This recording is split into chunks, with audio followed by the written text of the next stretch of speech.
This is Super Yacht News with E. Sisman. In association with Go Earth, navigating boat buyers to better deals. Hi, welcome back to the channel. So we've got some new footage here of the motor vessel Solong arriving in Scotland, in Aberdeen in Scotland, after being towed there by, interestingly, Dutch salvage tugs. The vessel was towed into the Aberdeen South Harbour expansion today, 28th of March, approximately 9:04 hours UTC. According to the AIS, the tow started approximately the 25th of March at around 6:30 hours UTC, averaged about 3 to 5 knots all the way up to Aberdeen from off the coast of Humberside. Of course, the Solong crashed into the tanker Stena Immaculate as she was at anchor waiting to dock in Immingham Port. She was loaded with aviation fuel for the US military at the time. As you can see, the vessel is very heavily burned here after that massive blaze. Just based on the images here, it would appear that the jet fuel spilled out of the tanker's tank when it was pierced by the bow of the vessel and poured out onto the deck and obviously caught fire, which was that massive fireball that we saw. And it appears that that's how it spread so quickly. That's just a hypothesis based on the damage there. I mean, even the containers at the very rear of the vessel there look to have partially melted. The heat was so extreme. And the bow section is almost completely rounded off with that intense heat.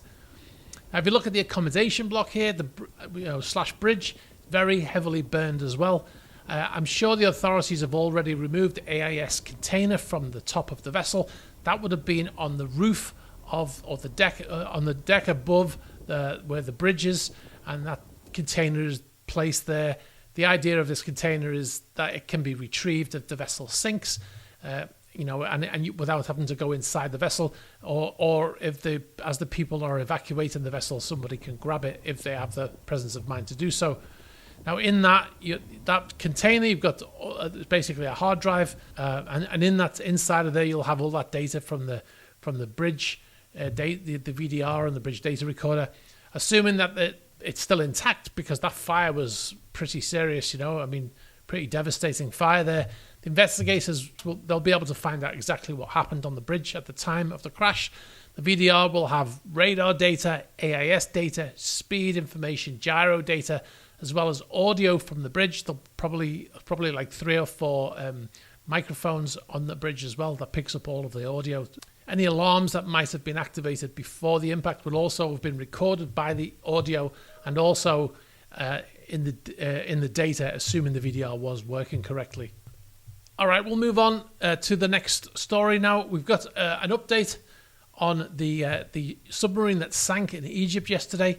A video has surfaced of the moment when the Egyptian submarine started to sink yesterday, just outside of the port of Hurghada. The video was filmed by a Russian tourist embarking the sub at the time. Now, yesterday, as it was a developing story, there was quite a lot of confusion as to at what point in this trip the vessel had sunk. But as we can see in this video, the Russian tourists are still embarking from the floating platform just outside of the marina. When the woman notices, she actually mentions that the vessel is starting to sink. Unfortunately, she doesn't realize at that point that that's not normal and the vessel was already in trouble. Moments later, everybody starts to scream and you can hear the sucking noise of the water entering the vessel through the 2 open hatches. I'll play that for you now. Подводные лодки. Сейчас все будем погружаться. Все, погружение началось у нас. Потихонечку мы уже опускаемся. Тихо, тихо, тихо. О, ну, проходи быстро, не тихо.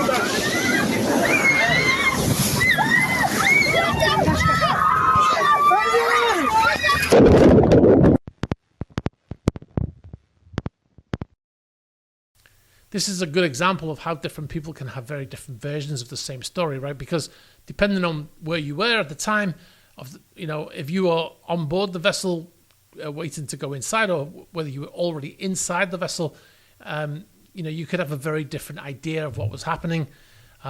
It's now been confirmed that the 6 tourists who died were all from Russia, and the other 39 tourists were all recovered and are alive.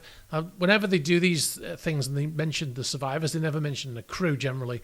That's 45 tourists. There were 2 crew actively operating this submarine based on their website. But the authorities are saying that there were 5 crew. So we're thinking that it might have been the crew that was stood on deck helping people to get inside the sub. A number of the people who did survive are still in hospital receiving treatment. Now, the authorities in Egypt declared a state emergency at the time. The tourists were from Russia, Norway, Sweden and India.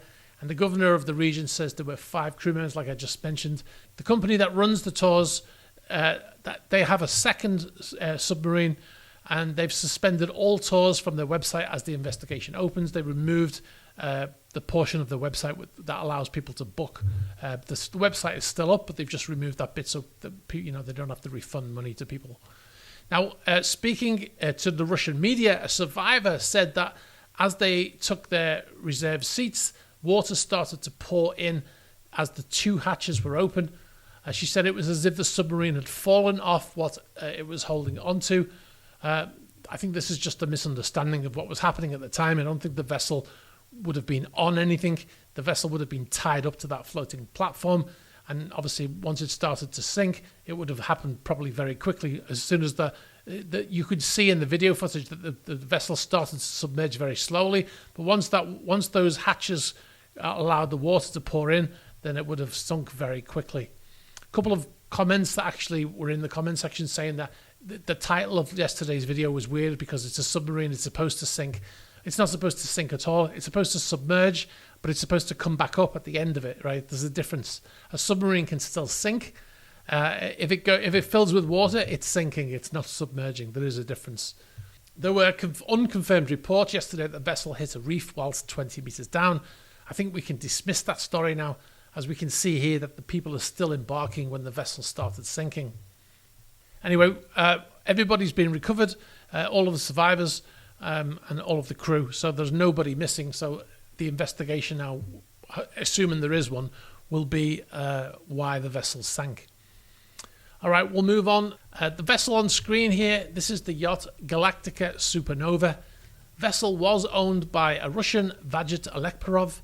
He wasn't until 2022 the majority stakeholder of Heesen Yachts in the Netherlands.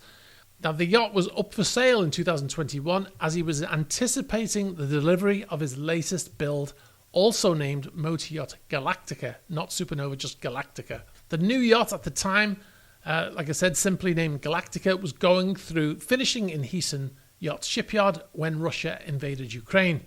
Now, Galactica Supernova, his old yacht, was one of the first yachts to do the vanishing act when the hostilities started in Ukraine. The vessel left Montenegro. It was one of the first stories we did, actually. The vessel left Montenegro after refueling and switched off the AIS and disappeared into the ether. However, because of all of the people who were watching the channel, we tracked that vessel all the way to Turkey, where she was laid up in Göcek Marina for the last almost 3 years.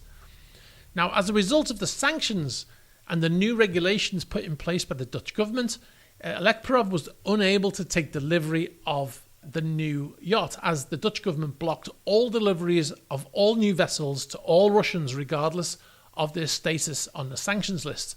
The Dutch government set up a system whereby the Russians who had ordered new yachts could sell those yachts because they couldn't take delivery, and the government would control the sale to make sure no other sanctioned or Russian person purchased the yacht, and then they would hold on to the money until such times when sanctions could be lifted. An example of that was Vladimir Potanin selling his yacht to Mark Zuckerberg. Now, even though Alekperov had yet to be added to any sanctions, Alekperov decided to sell his new yacht, well, allegedly, which had already been renamed to Motor Yacht Genesis. Now, after the yacht was sold, it was sailed via the UK. It stopped in the UK for 24 hours. Then it went straight to Dubai and was immediately laid up in Dubai for over 2 years, in the same place where all the other Russian sanctioned yachts are laid up. Now, why would you buy a yacht, a brand new yacht? Why would you buy it and then sail it to Dubai and then just park it in Dubai and leave it there for 2 years? It doesn't make any sense unless it wasn't sold, right? Now, we believe, based on the way the yacht was sold and the weird behaviour of the yacht after being allowed to leave the Netherlands, that the yacht never changed hands and it remains in the ownership of Ep455. To further prove this, Ep455, who's a very big fan of superyachts, if we go back to his old yacht, Galactic Supernova, which was hiding out in Turkey, well, it appears to have now been sold. Now, we can't find any details of a sale, publicised on the internet at least, but based on the following data, the name change of that yacht from Galactica Supernova to Motor Yacht Gaja occurred in 2024, according to the IMO database. The flag state was changed from Sierra Leone to the Marshall Islands in October 2024, and the yacht sailed to Barcelona to the MB92 shipyard for a refit. She's currently there, as you can see on this AIS data, sporting the new name. It's such a recent change that the name is still shown in two places. It's still shown as Galactic Supernova and then Gaja at the same time. Now, Ep455 was eventually sanctioned in 2022 by the UK, also by Canada, Australia and New Zealand, although he was never sanctioned by the EU. But based on everything we've told you, it appears he's now completed the sale of his old yacht that he was trying to sell before the Russia invasion of Ukraine, and is now sold his old yacht based on the name change and flag change and the refit in Barcelona. We know of a similar story of a yacht owner, who bought back a number of cars that had been seized from him and then sold at auction. He was in another country with his cars, and his cars were seized along with the property, but he instructed the people who worked for him to create shell companies and buy those cars back. So when they went up for auction, he just simply bought them back, and we think that that's what's happened here. All right, guys, we'll move on to a Friday yacht spot. First on the list, we've got here my favourite super yacht of all time, Motor Yacht Octopus. This is in Papeete in Tahiti, and they were sent in by Adam Herman. This is a stunning yacht. If you look at the 2023 Monaco Grand Prix videos that we did, we feature that yacht on those videos. It's such a massive yacht. 126 metres in length, which is 420 feet, 415 feet. Built by Lursen in 2003 with a gross tonnage of 10,000, just shy of 10,000 gross tons.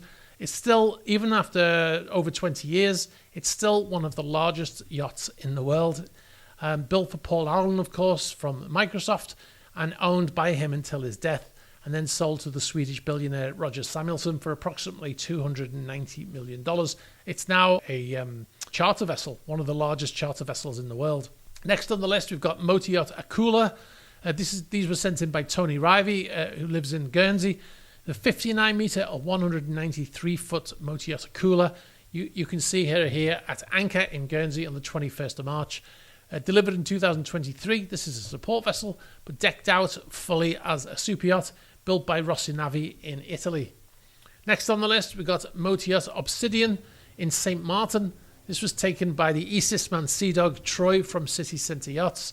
The vessel was built in 2023 and is, I think it's a Fed ship, and is 84 metres in length or 276 feet.